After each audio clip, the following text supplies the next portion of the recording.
শাকিব খানকে কি পরিমাণ যে মদ খাইতে হয়েছে, কি পরিমাণ যে সিগারেট খেতে হয়েছে, এটা তুফান ছবিতে শাকিব খানের ক্যারেক্টারটা দেখলে বোঝা যায়। যদিও এটা শাকিব খানের দোষ না, এই দোষ সম্পূর্ণ রায়হান রাফির। এই যে শাকিব খান এত মদ খাইছে, এত সিগারেট খাইছে, এর কারণে সোশ্যাল মিডিয়ায় যে একটা ইম্প্যাক্ট পড়ছে, যুব সমাজে একটা ইম্প্যাক্ট পড়তে পারে, মানুষের উপরে যে একটা খারাপ প্রভাব পড়তে পারে, এটা ডিরেক্টর বুঝে না। অথচ সেন্সর বোর্ডে বসে যারা সেন্সর করছে সিনেমাটা, তাদের ওই জোনটা পার হয়ে আসছে। সিনেমাটা কিভাবে পার হয়ে আসলো, এই ধরনের কিছু কথাবার্তা ডিএ তাইব সাহেব একটা ইন্টারভিউতে, জায়জাদের একটা ইন্টারভিউতে বললেন। তিনি একেবারেই শাকিব খানকে বাদ দিয়েই বললেন যে এখানে শাকিব খানের কোনো দোষ নাই, শাকিব খানকে ডিরেক্টর করতে বলছে, তাই সে করছে। এবং তিনি সেন্সর বোর্ডের একটা সেন্সর সার্টিফিকেশনের একটা প্রশংসা করলেন যে ওকে সামনে গ্রেডিং সিস্টেম করে দেওয়া হবে, এ বি গ্রেড করে দেওয়া হবে, কারা এই সিনেমাটা দেখবে কারা দেখবে না। এখন কথা হইলো, গ্রেড করে দিলেই কি মানুষ এটা দেখা বন্ধ করে দিবে? ভাই, শাকিব খানের সিনেমা, কোনো গ্রেডে কাজ হবে না। শাকিব খানের ভক্ত সে যে বয়সেরই হোক, শাকিব খানের সিনেমাটা দেখবে।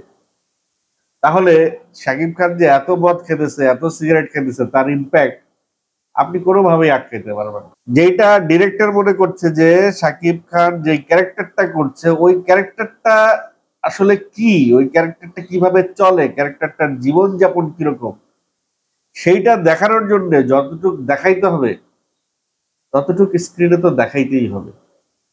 আদারওয়াইজ ওই ক্যারেক্টারটাকে ডিরেক্টর এস্টাবলিশ করবে কিভাবে? ডিএ তাইব সাহেব ডিরেক্টরকে দোষ দিলেন, শাকিব খানের কোনো দোষ নেই। ডিরেক্টর বলছে শাকিব খান করছে, ক্যারেক্টারের প্রয়োজন। কিন্তু সেই ডিরেক্টর যদি ওইভাবে সিনেমাটা নির্মাণ না করতেন, তাহলে কি সিনেমাটা এতটা দর্শক নন্দিত হইতো? দর্শকের কাছে কি সিনেমাটা এতটা গ্রহণযোগ্যতা পাইতো? পৃথিবীর কোনো মানুষ কি খারাপ না? পৃথিবীর খারাপ মানুষরা কি মদ খায় না, সিগারেট খায় না? পৃথিবীর খারাপ মানুষ, হ্যাঁ, পৃথিবীর সব খারাপ মানুষ মদ সিগারেট খায় না।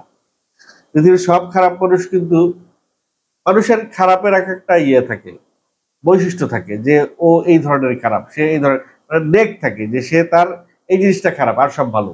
একটা মানুষের সব খারাপ, এটা খুব কমই হয়। দেখা গেছে অনেক বড় বড়, যেমন ধরেন আমাদের কার উদাহরণ দিব, ব্যক্তিগত জীবনে কিন্তু শাকিব খান সিগারেট খায় না, বিশেষত নামাজ পড়ে 5 ওয়াক্ত, যাকে আমরা ভিলেন হিসেবে জানি। এরকম আমাদের চারপাশে এমন অনেক লোক আছে, হজ করে আসছে, হাজি, সে খুব ভালো লোক, মিথ্যা কথা বলে, বা সে মিথ্যা কথা ছাড়া আর সব হিসাব ঠিকঠাক করে। এই ধরনের মানুষের কিছু আলাদা দিক থাকে। যে খুনি, যে খুন করে, সে কি সব করে? খুনের সঙ্গে সঙ্গে সে কি মদও পান করে, সে কি সিগারেটও পান করে, সে কি মানে সব ধরনের অন্য অত্যাচার তার মধ্যে থাকে? এই যে বিভিন্ন আহ সংবাদে আমরা দেখি অমুক তমুককে মেরে ফেলছে, তো যে লোকটা মেরে ফেলছে তার ক্যারেক্টার বিশ্লেষণ করলে কি পাওয়া যায় সে আগে থেকে মদ খেত, সিগারেট খেত, গাঁজা খেত, নেশা করতো? এরকম কিছু না। এগুলো হচ্ছে গিয়ে রাগের বশবর্তী হয়ে এক একটা মানুষ এক একটা কাজ করে, বা প্রয়োজনের বশবর্তী হয়। তো সেই বিষয়টা সিনেমায় যদি প্রপারলি ফুটায় তুলতে হয়, তাহলে শাকিব খানের তুফান চরিত্রটা মদ খায়, শান্ত চরিত্রটা খায় না, সেটাই তো দেখাইতে হবে। আর সেন্সরে সেটাই পাশ করে নিয়ে আসতে হবে, কারণ গল্পের প্রয়োজনে সেটা দেখানো হয়েছে। তবে হ্যাঁ, ওই যে ছোট্ট করে নিচে লেখা থাকে সংবিধিবদ্ধ সতর্কীকরণ, অতিরিক্ত মদ্যপান স্বাস্থ্যের জন্য ক্ষতিকর, বা ধূমপান স্বাস্থ্যের জন্য ক্ষতিকর, এই কথাটা লিখে রাখতে হবে। তো যাই হোক, তায়েব সাহেব অনেক ভদ্রলোক, তিনি আসলে এত কিছু তার কোনো প্রোডাকশনে সে দেখায় না। সে চায় না যুব সমাজ বা বাংলাদেশের মানুষ এই সমস্ত দেখে বিগড়ে যাক বা কিঞ্চিত আকর্ষিত হোক এই সমস্ত বিষয়ের প্রতি। এদিকে আব্দুল আজিজ সাহেব চঞ্চল চৌধুরী আর জিতকে নিয়ে যৌথ প্রযোজনার একটা সিনেমা বানাইতে চলেছেন, নাম দিয়েছে লায়ন। পরবর্তীতে এই সিনেমার নামটা পরিবর্তন হইতে পারে, এবং এই সিনেমার ডিরেক্ট করবে রায়হান রাফি। আজিজ সাহেবের পুরামত 2 আর দহন করার পরে রায়হান রাফির সঙ্গে আব্দুল আজিজের একটা দূরত্ব তৈরি হয়েছিল। কারণ যদি দূরত্ব তৈরি না হবে, তাহলে পুরামত 2 আর দহন করার পরে জাজ মাল্টিমিডিয়ার আরো অনেকগুলো ছবি রায়হান রাফির করার কথা ছিল। সেটা না করে রায়হান রাফি উল্টা দিকে হাঁটলো। সে বাইরের প্রোডাকশন গুলা বেশি করলো, জাজ মাল্টিমিডিয়ার সাথে তার যোগাযোগই রইল না। এবং ভেতরের অনেক মানুষ বলা শুরু করলো যে রায়হান রাফিকে নিয়ে আব্দুল আজিজ আর কোনোদিন সিনেমা বানাবেন। কারণ হিসেবে বললো যে রায়হান রাফি জাজ মাল্টিমিডিয়ার অনেক টাকা নষ্ট করছে দহন সিনেমা করতে যায়। দহন সিনেমা যে অনেক টাকা কিভাবে নষ্ট হয়েছে? দহনের একটা টেকনিক্যাল প্রবলেম ছিল দহন সিনেমায়। দহন কিন্তু রিশুট করা হয়েছে, মানে 2বার শুটিং হয়েছে দহন। তো 2বার শুটিং হইলেও কিন্তু দহনের টাকা নষ্ট হয় নাই। কারণ হচ্ছে দহন গভর্নমেন্ট ইনপুট প্রজেক্ট। এই সিনেমা 12টা টেলিভিশনে দেখানো হয়েছিল নির্বাচনের আগে। অর্থাৎ গভর্নমেন্ট যত টাকা লাগে নাও, গভর্নমেন্টের ইমেজ বা দাঁড় করাও, বিপক্ষ দলের ইমেজ খারাপ করাও, এইভাবে একটা ম্যান্ডেট নিয়ে এই সিনেমাটা বানানো হয়েছিল। এবং সেই লক্ষ্যে গভর্নমেন্ট অনেক টাকা দিছিল, এবং সেই টাকা থেকে হয়তো 2বার কেন 4বার যদি রিশুট করে তাহলে তো কোনো সমস্যা নেই। যাই হোক, আজিজ সাহেবের সঙ্গে রায়হান রাফির যে যোগসূত্র হয়েছিল, এই আব্দুল আজিজ সাহেবই কিন্তু সেই সাহসিকতাটা দেখাইছে যে রায়হান রাফির মতো একজন নবীন পরিচালককে কোটি টাকা ইনভেস্ট করছে। আবার এই আব্দুল আজিজ সাহেবই রায়হান রাফির থেকে বুক ফিরাই নিছিল। আবার এই আব্দুল আজিজ সাহেবই রায়হান রাফির দিকে ঝুঁকে পড়ছে, কারণ সে দেখছে তার যে জাজ মাল্টিমিডিয়া, এই জাজ মাল্টিমিডিয়া বিগত কয়েক বছর শুধু ফ্লপ ফ্লপ ফ্লপ, সে উঠতেই পারতেছে না। তার ঘরের যত ডিরেক্টর ছিল, তার কাছের যত ডিরেক্টর ছিল, সবাইকে অ্যাপ্লাই করা শেষ, কেউ আর জাজ মাল্টিমিডিয়াকে টেনে তুলতে পারছে না। তাই আজিজ সাহেব রায়হান রাফির শরণাপন্ন হলেন, তার পুরনো সৃষ্টি জাজ মাল্টিমিডিয়ারই সৃষ্টি কিন্তু রায়হান রাফি। এবং রায়হান রাফিও কৃতজ্ঞতা বোধ থেকে, কারণ তাকে যে সৃষ্টি করছে তাকে তো রায়হান রাফি ফিরিয়ে দিতে পারে না, সেই কৃতজ্ঞতা বোধ থেকে রায়হান রাফিও আব্দুল আজিজ সাহেবের কথায় রাজি হয়ে গেলেন, বানাবেন জিতকে নিয়ে, চঞ্চল চৌধুরীকে নিয়ে লায়ন সিনেমা। নামটা পরিবর্তন হইতে পারে। এখন কথা হইলো, যেই আব্দুল আজিজ সাহেবের নৌকায় ফুটা হয়ে গেছে, জিতের নৌকায় ফুটা হয়ে গেছে, 2 ফুটা নৌকা নিয়ে জাহাজের মতো করে আগানোর জন্য রায়হান রাফির কি অতটা ক্ষমতা বা শক্তি হয়েছে? হয়তো হয়েছে। সেটা বোঝা যাবে রায়হান রাফির এই মায়া, যে ওয়েব ফিল্মটা বা সিরিজ বেরোয়েছে বিঞ্জের, এই যে ইমনকে নিয়ে। ইমনের ক্যারিয়ার কিন্তু ক্যারিয়ার বলতে কিছু নাই। এই ইমনকে রায়হান রাফি পিক করছে, বা রায়হান রাফিকে ইমন পিক করছে হারল্যান্ডের মাধ্যমে। কারণ হারল্যান্ডের লিলি এটা প্রডিউস করছে, ইমন সেখানে আছে।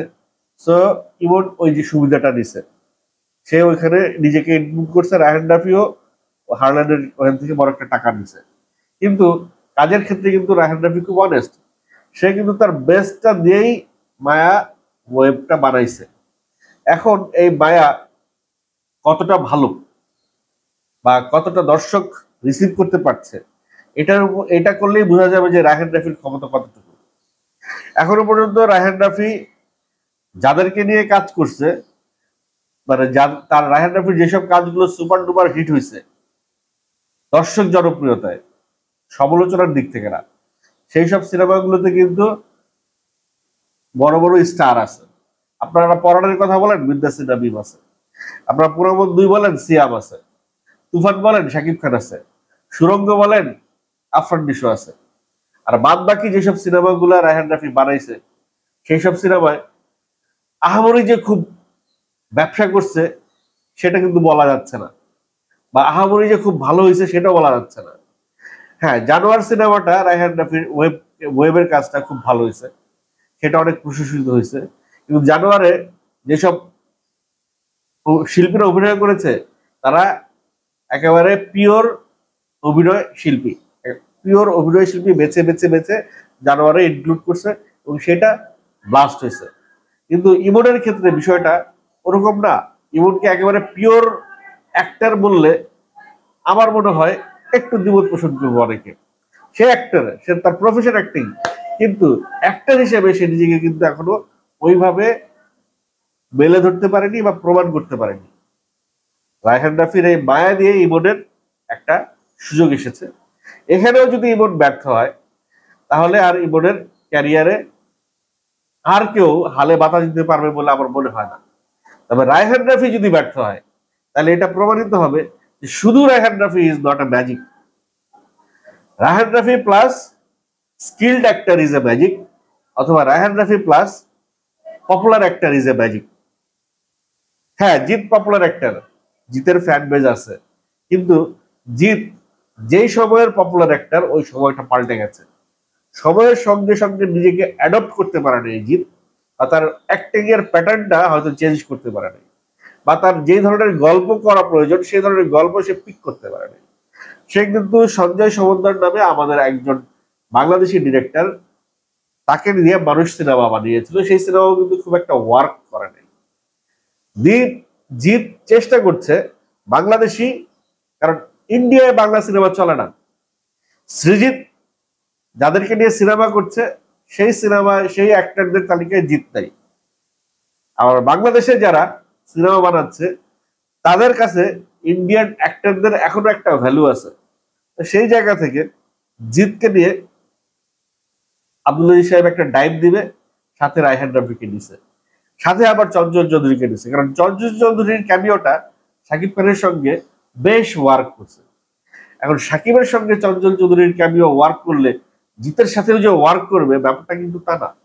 হ্যাঁ, একটা রিস্ক আব্দুল আজিজ সাহেব দিয়েছে, রায়হান রাফি একটা চ্যালেঞ্জ দিয়েছে, সে চ্যালেঞ্জ দিতে পছন্দ করে, এবং যৌথ প্রয়োজনের নামে আব্দুল আজিজ সাহেব হয়তো শাকিব খানের শিডিউলার পাবে না, যার কারণে জিতকে নিয়ে সে এই ট্রাইটা দিচ্ছেন। যদি শাকিবের সঙ্গে তার দূরত্বটা না হইতো, যদি শাকিবের সঙ্গে তার বন্ধুত্বটা ঠিক থাকতো, আজকে আশাহাদের মতো শাকিব খান আব্দুল আজিজ সাহেবের ঘরেও কাজ করতো। তবে একটা জিনিস ক্লিয়ার, যে শাকিব খানের সঙ্গে কিন্তু সহজে কারো শত্রুতা হয় না।